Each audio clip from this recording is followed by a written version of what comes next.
Media centre ये ESG की building है, एंटरटेनमेंट सोसाइटी ऑफ गोवा, जिसकी 2004 में स्थापना की गई थी और ईएसजी तब से लेकर आज तक international film festival of India आयोजित करता आया है। जो कोई भी घटनाक्रम जिस किसी फिल्म का प्रदर्शन हो रहा है, उसकी स्टार कास्ट, उसके निर्माता, निर्देशक, प्रेस से बात करते हैं, मीडिया से बात करते हैं, और ऐसी ही एक प्रेस कॉन्फ्रेंस अभी मीडिया सेंटर में जारी है। हम बस आपको वहीं लेकर चल रहे हैं और सुनवाते हैं प्रेस से क्या बातें कर रहे हैं फिल्म के स्टार कास्ट, निर्माता, निर्देशक। आइए सीधे चलते हैं मीडिया सेंटर में। हिंदी बात करूँगा, मेरा इंग्लिश का बजट बहुत कम है। ओके, मेरी फिल्म का नाम है भोंगा, मीन्स लाउड स्पीकर। और आप लोग सब जानते होंगे कि साउंड पोल्यूशन पे बहुत सारे लोग बात करते हैं। हाई कोर्ट ने बोला है कि भोंगा मतलब स्पीकर के मस्जिद हो, मंदिर हो, डीजे हो, जो भी धूम धड़ाका चलता रहता है, उसके बहुत सारे लोगों को तकलीफ होती है, मगर कोई ध्यान नहीं देता है। तो मुझे भी बहुत लगा कि ये इस पर कुछ एक आध सब्जेक्ट होना चाहिए। तो मुझे एक लाइन लगी, खुद राइटर हूँ मैं इस फिल्म स्टोरी का, स्क्रीन प्ले डायलॉग मेरी ही है, और उस पर एक फिल्म बनाना चाह रहा था। तो बहुत सारे लोगों के पास गया था मैं, मगर ऐसे सब्जेक्ट पर कोई हाथ डालने को रेडी नहीं होता है। तो खुद ही पैसा इकट्ठा करके मैंने वो फिल्म बनाई। तो लकीली उसको बेस्ट फिल्म का नेशनल अवार्ड मिल गया, और स्टेट के सारे अवार्ड, महाराष्ट्र स्टेट के सारे अवार्ड उसको मिले, बहुत सारे अवार्ड मिले। यहाँ पे सिलेक्ट पहली बार मैं पैनोरमा में आया हूँ, मेरी फिल्म पहली बार सिलेक्ट हुई यहाँ पे। फिल्म का सब्जेक्ट साउंड से रिलेटेड है, और इस साउंड से एक बच्चे को क्या तकलीफ होती है इस बारे में पूरी फिल्म में मैंने दिखाने की कोशिश की है। बाकी स्टोरी मैं ज़्यादा रिवील नहीं कर पाऊँगा। सब नए एक्टर है, थिएटर के एक्टर है, और कल शो हुआ। लोगों का रिएक्शन देख के मुझे इतना सुकून महसूस हुआ कि लोग इतने अंदर से बात कर रहे कि ऐसी फिल्म आनी चाहिए थी। बहुत दिनों से ऐसा कुछ हुआ नहीं, कोई बात ही नहीं कर पा रहा ठीक से ऐसे सब्जेक्टों पे। तो मुझे बहुत अच्छा लगा, और कल का शो बहुत अच्छा रहा। बाकी स्टोरी के बारे में ज़्यादा कुछ बता नहीं पाऊँगा, सॉरी। ये मेरे प्रोड्यूसर है अरुण महाजन। इन्होंने मुझे बहुत हेल्प की है, क्योंकि मेरे पैसे कम पड़ गए, तो इन्होंने बोला कि मैं लगा देता हूँ पैसे, मगर ये फिल्म आनी चाहिए बाहर। क्योंकि सब्जेक्ट बहुत अलग है, क्योंकि मंदिर के भोंगे है, मस्जिद के भोंगे है, डीजे है, गणपति है, इन सारे साउंड में एक स्टोरी, एक बच्चे की कहानी है। छोटे से 3.5-4 साल का बच्चा है, उसकी कहानी है। और ये मेरा श्रीपाद जोशी इसमें विलन का रोल है, और वो मेरा हीरो है कपिल कामले। ये दोनों थिएटर से रिलेटेड है। बाकी उनको पूछ सकते हो क्वेश्चन, आप लोग भी मुझे पूछ सकते हो। Any one of your team members would like to say something about the movie, your experience? लगे बोले से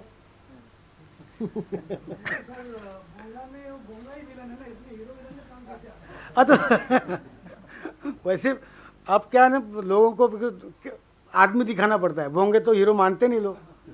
भोंगा हीरो माना तो आप तक तो उतर गए होते सब सारी जगह भोंगे। भोंगा हीरो मानता ही नहीं कोई, इसलिए वो भोंगे के पीछे पड़ने वाला जो बंदा है वो है। Now coming to Uri, the surgical strike, the Hindi movie. You know the background. In 2016, militants attacked Uri base camp, killing Indian soldiers, and the Indian army retaliated by executing a surgical strike. This film is based on that event. The movie won 4 national awards, and director Aditya Dar, he made his directorial debut with Uri, which was based on the Uri attack of 2016. He has also worked as lyricist, writer, and assistant director in many notable movies. We would also like to hear more about Uri from you. Uri, like ma'am said, that it's about there was an attack on 18 September 2016 at Uri base camp, where 19 soldiers were martyred. And on 28th September night, India conducted a surgical strike in which a lot of terrorists were killed. So the story was about what happened in those 10 days and eventually how the surgical strike was conducted. So at that time, I was doing a film called Raat Baki, when somewhere around September we were supposed to get into the shoot in October, and it had Fawad Khan and Katrina Kaif in it. And because of the Uri attack, that film had to be stopped because Pakistani actors were asked to go back. And everybody everybody was worried, ki what do we do, how do we recast the film, and how do we find somebody else.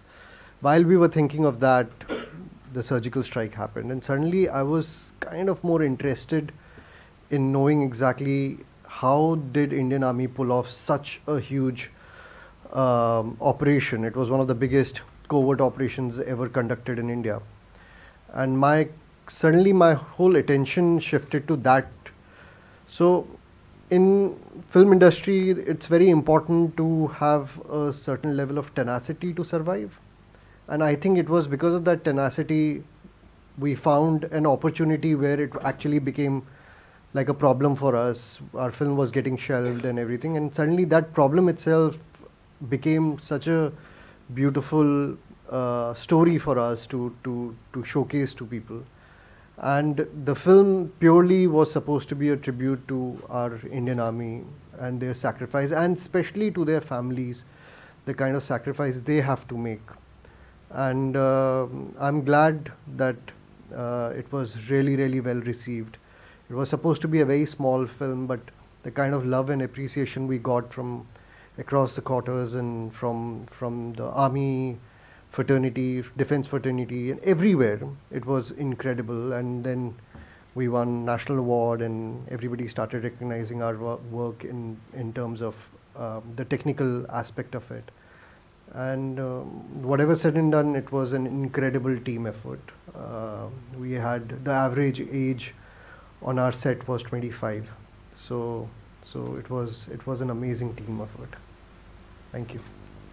Thank you. And now the floor is open for questions. Hi, my name's Anita and I work with Incredible Goa. Two questions for you, if I Okay, can, for me. please. Okay.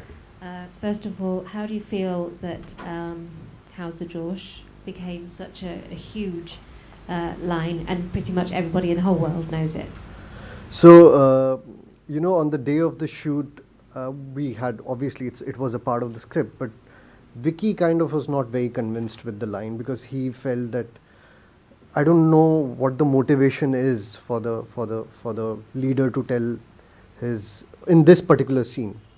And I basically made him, and my associate producer was also there, Sonia Kanwar, and we were just making him understand that this is how they motivate their soldiers. This is actually a line which is used in army, in defense services, where they motivate, this is how they motivate. And I said, just do it once. If you don't feel convinced, I'll change the line. He just went ahead. It was the first time in the film when How's the Josh scene happens after the Myanmar attack. And the moment he said it, and the way he said it, he himself and everybody around him suddenly had goosebumps. And suddenly he turned around after the cut and he said, I think we're going to keep this line. That's how it worked. And with casting Vicky Kaushal, did you have anybody else in mind, or was he definitely the top of your list? Not at all. Vicky I've known since Masan.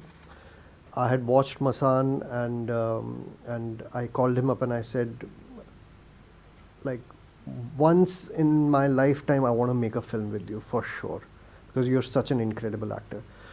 And my whole point was that when we were casting Vicky, and hats off to Ronnie, my producer, Ronnie Screwwala, that the moment he asked me, who do you want to cast, I said it's a big film, in the sense, like, it's a big budgeted film, decently budgeted film.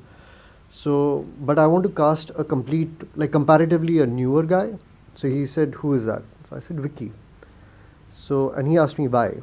I said, because Vicky is someone I see in this part, and I know that he's desperate to do something really, really good.